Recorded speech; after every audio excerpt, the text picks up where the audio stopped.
Assalamualaikum warahmatullahi wabarakatuh. Bertemu lagi dengan saya pada materi pelajaran Pendidikan Agama Islam dan Budi Pekerti. Kali ini kita akan membahas tentang yaitu mengenal Allah melalui Asmaul Husna di kelas 5 bab 2 semester ganjil.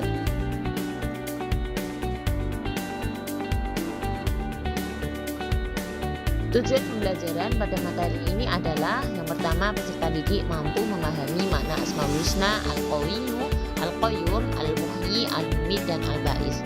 Yang kedua, peserta didik mampu menuliskan Asmaul Husna Al-Qawiyyu, Al-Qayyum, Al-Muhyi, Al-Mumit, dan Al-Ba'is dengan baik. Yang pertama adalah Asmaul Husna Al-Qawiyyu, yang berarti Allah Subhanahu wa Ta'ala Maha Kuat.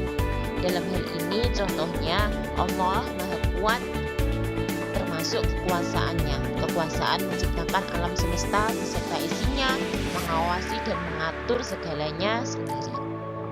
Kemudian yang kedua yaitu Asmaul Husna Al-Qayyum, yang artinya Maha Mandiri atau berdiri sendiri.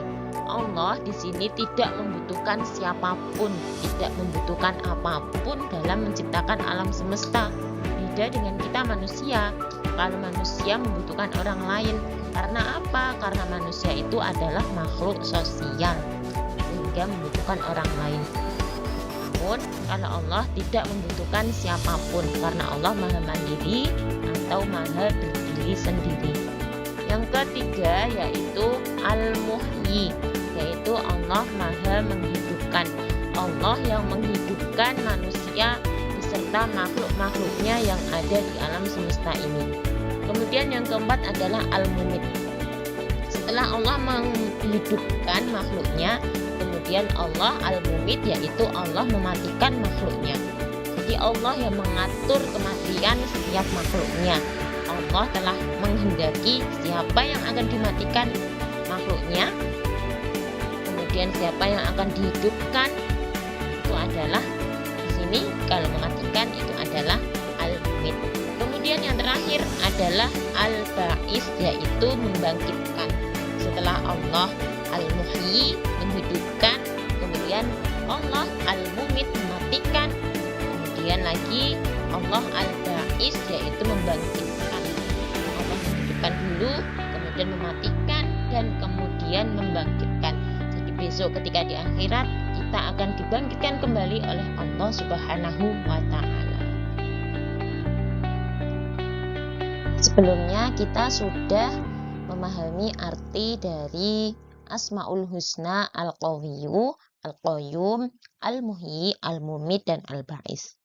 Sekarang makna dari Al-Qawiyyu itu sendiri dijelaskan di dalam firman Allah di dalam Al-Quran surat Al-Anfal ayat 52, yang artinya keadaan mereka serupa dengan keadaan pengikut Fir'aun dan orang-orang yang sebelum mereka. Mereka mengingkari ayat-ayat Allah, maka Allah menyiksa mereka disebabkan dosa-dosanya, sehingga Allah Maha Kuat lagi sangat keras siksanya. Yang kedua adalah Al-Qayyum. Al-Qayyum ini tadi artinya adalah Allah Maha berdiri sendiri, yaitu dijelaskan di dalam Quran surat Al-Imran ayat 2, yang berarti Allah Subhanahu wa Ta'ala tidak ada Tuhan selain Dia yang hidup, yang terus menerus mengurus makhluknya. Jadi sudah dijelaskan bahwa Asmaul Husna Al-Qayyum itu artinya Allah Maha berdiri sendiri, berarti Allah mampu berdiri sendiri tanpa bantuan orang lain. Asmaul Husna Al-Muhyi ini dijelaskan di dalam Quran surat Ar-Rum ayat 50, bisa dibaca sendiri. Dan yang keempat adalah Asmaul Husna Al-Mumit, yaitu Allah Maha mematikan, dijelaskan di dalam Quran surat Az-Zumar, yang artinya maka dia tahanlah jiwa orang yang telah dia tetapkan kematiannya, dan dia melepaskan jiwa lain sampai waktu yang ditentukan. Yang tadi adalah Al-Muhyi adalah Maha menghidupkan, kemudian Al-Mumit adalah Maha mematikan, kemudian Dan selanjutnya adalah Al-Ba'is, yaitu Maha membangkitkan. Kemudian yang terakhir adalah Asmaul Husna Al-Ba'is, dijelaskan di dalam Quran surat Al-An'am ayat 60, yang artinya, dan dialah yang menidurkan kamu pada malam hari dan dia mengetahui apa yang kamu kerjakan pada siang hari. Kemudian dia membangunkan kamu pada siang hari untuk disempurnakan umurmu yang telah ditetapkan.